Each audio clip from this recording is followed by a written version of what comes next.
আসসালামু আলাইকুম ভাই বোনেরা, দেশ বিদেশে যেখান থেকে দেখতেছেন অবশ্যই আমার পরিবার থেকে সালাম ও ভালোবাসা নেবেন। আপনাকে দোয়া আল্লাহর অশেষ রহমতে আমরা তো ভালো আছি। প্রতিদিনের মতো আমি হাবিবা রান্না বান্না ভিডিও নিয়ে সকাল সকাল চলে আসলাম। এই তো সকাল সকাল পটল ভাজি করব, ভুনা পটল ভাজি করব। যেখানে চাল কুমড়াও নিচ্ছি, চাল কুমড়া কিন্তু মাশাআল্লাহ কম কচি ছিল একদমই।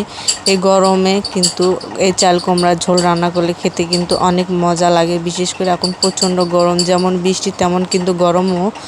প্রত্যেকদিন বৃষ্টি হয়, তার সাথে কিন্তু তীব্র গরমও হয়। কিন্তু এই যেখানে পাঙ্গাস মাছ নিছি, পাঙ্গাস মাছ আমার পরিবারের সবাই পছন্দ করে, বিশেষ করে আমার মেয়েরা। যেখানে হঠাৎই একটা দুর্ঘটনা ঘটে গেল সকাল সকাল। আমি মনে করলাম এটা ভালো আছে বোধহয়, হঠাৎই এটা খুলে গেল, খুলে যাওয়ার পরে ভেঙে গেল পড়ে গিয়ে।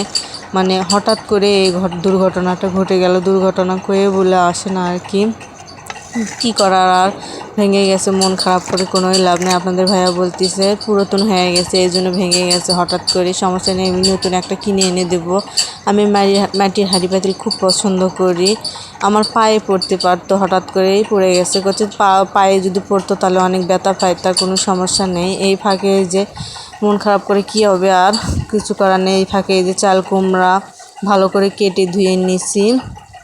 অবশ্যই কিন্তু রান্নাটা রেসিপি একদিন ট্রাই করতে পারেন। এই ফাঁকে আমি এই তো পটলটাও কেটে নিচ্ছি, ভুনা পটল মানে ভুনা পটল ভাজি করব। খুব ভালো লাগে, আমার মেয়েরা খুব পছন্দ করে এই পটল ভাজি। এমনি পটল ভাজি করে দিলে খায় না, কিন্তু ভুনা পটল ভাজি করে দিলে আমার দুই মেয়ে খুব মাশাআল্লাহ খুব পছন্দ করে। এখানে পেঁয়াজ কাঁচামরিচ কেটে নিছি, সকাল সকাল রান্না বান্না শুরু করে দিছি। এই যেখানে পাঙ্গাস মাছটা ভালো করে কেটে রাখাই ছিল, ভালো করে ধুয়ে নিছি লবণ টবণ দিয়ে। ফাঁকে চুলার উপর কড়াইটা বসাই দিছি।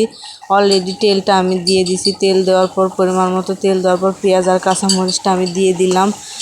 আপনাদের ভাইয়া আর কি স্কিপ করে ফেলেছে, যখন আমি মশলাপাতি দিয়ে আদা রসুন বাটা, সামান্য করে লবণ হলুদ আর সামান্য একটু গুঁড়ো মরিচ দিছি একটু কালার হওয়ার জন্য, আর কয়েকটা কাঁচা মরিচের ফালি দিছি। দিয়ে ভালো করে মশলাটা কষে নিয়ে যেখানে পটলটা দিয়ে দিছি, দিয়ে আমি পটলটা ভালো করে ভাপ দিয়ে নিচ্ছি। আমি কোনো পানি অ্যাড করিনি, যেহেতু পটল থেকে পানি উঠবে, ওই পানিতেই সিদ্ধ করে নিতে হবে। নিয়ে যেখানে ভালো করে নাড়াচাড়া করে আস্তে আস্তে ভেজে নিতে হবে। বেশি জোরে জাল দিলে আর কি পটলের পেঁয়াজটা পুড়ে যাবে, খেতেও ভালো লাগবে না, তিতা তিতা লাগবে। যেখানে ভালো করে ভেজে নিয়েছি, দেখেন মাশাআল্লাহ কালারটা খুব সুন্দর এসেছে, খেতেও অনেক মজা হবে।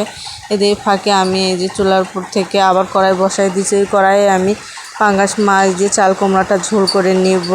আপনাদের কোন কোন জেলায় প্রত্যেক দিনই বৃষ্টি হয় অবশ্যই কমেন্টে বলে। যেমন আমাদের বগুড়া জেলায় প্রত্যেক দিনই বৃষ্টি হয়, যে কোনো একবেলা বৃষ্টি হবে আর কি।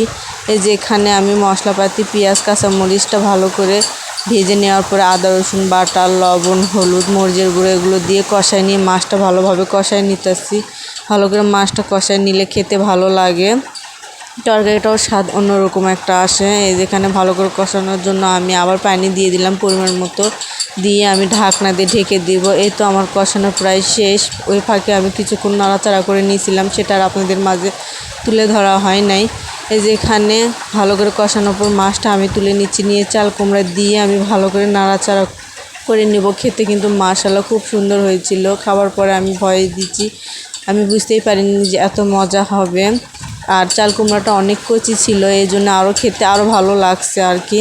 এই তো কষানোর জন্য আমি ঢাকনাতে ঢেকে দিলাম, আমি কোনো পানি দেই নেই, ওই পানিতেই আমার চাল কুমড়া কষানো হয়ে গেছে। আমি এখন পরিমাণ মতো ঝোল দিয়ে দিব। যেহেতু সকালে রান্না বান্না একটু তো তাড়াহুড়োই হয়, আপনাদের ভাইয়া যেহেতু সকাল সকাল গাড়ি নিয়ে যাবে, তার সাথে আপনাদের সাথে আবার ভিডিও করতে হয়, অনেক তাড়াহুড়োর মধ্যে আর কি চলে আমার সকালে রান্না বান্না। যেহেতু আমি সকালে একবেলায় রান্না বান্না করি। এই তো আমি অলরেডি ভয়েস দেওয়ার সময় বৃষ্টি কিন্তু আমাদের এখানে হচ্ছে, শব্দ আপনারা বুঝতে পারবেন। আমার রান্নাটা এই তো হয়ে গেছে।